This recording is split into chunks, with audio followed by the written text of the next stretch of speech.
بسم اللہ الرحمن الرحیم۔ بچوں کی قصص الانبیاء میں آج کا سبق کا عنوان ہے طوفان کے بعد۔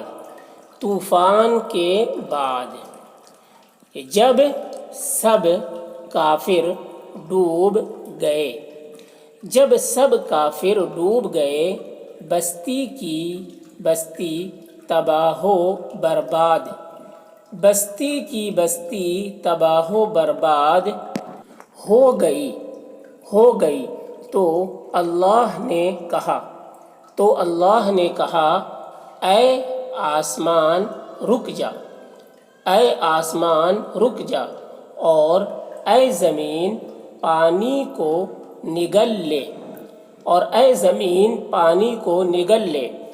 اللہ کے حکم کی دیر تھی، اللہ کے حکم کی دیر تھی۔ ادھر اس نے حکم دیا، ادھر اس نے حکم دیا، ادھر پانی خشک ہوا، ادھر پانی خشک ہوا۔ حضرت نوح علیہ السلام کی کشتی جودی پہاڑ پر جا کر ٹھہر گئی۔ حضرت نوح علیہ السلام کی کشتی یہاں پر تے کا نقطہ چھٹا ہوا ہے، کشتی جودی پہاڑ پر جا کر ٹھہر گئی۔ آواز آئی اے نوح سلامتی کے ساتھ اتر پڑو، اے نوح سلامتی کے ساتھ اتر پڑو۔ حضرت نوح علیہ السلام اپنے گھر والوں، مسلمانوں اور جانوروں کے جوڑوں کے ساتھ کشتی سے اتر پڑے۔ حضرت نوح علیہ السلام اپنے گھر والوں، مسلمانوں اور جانوروں کے جوڑوں کے ساتھ کشتی سے اتر پڑے۔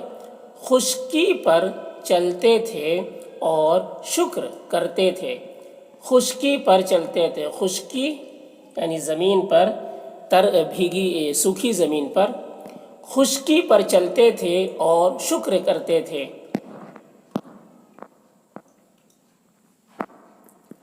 حضرت نوح علیہ السلام کی قوم ہلاک ہو گئی، حضرت نوح علیہ السلام کی قوم ہلاک ہو گئی، اور ان پر کوئی رونے والا نہ تھا، اور ان پر کوئی رونے والا نہ تھا، نہ آسمان نے ان پر آنسو بہائے، نہ آسمان نے ان پر آنسو بہائے، نہ زمین کو ان پر ترس آیا، نہ زمین کو ان پر ترس آیا۔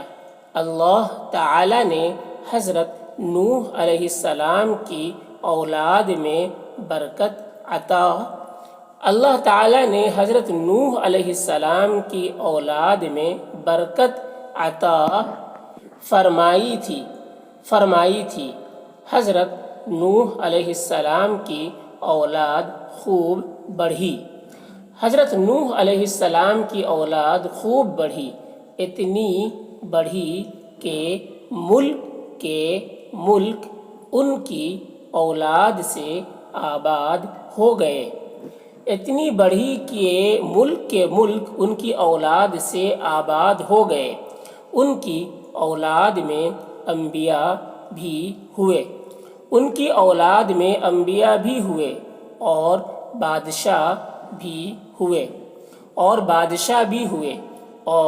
بہت امتیں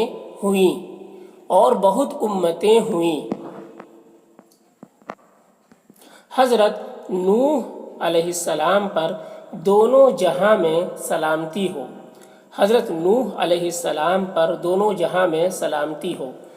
تو یہ نوح علیہ السلام کا واقعہ چل رہا تھا جو یہاں پر مکمل ہو گیا، نوح علیہ السلام کا پورا واقعہ مکمل ہو گیا۔ اب دوسرے نبی کا واقعہ شروع ہوگا۔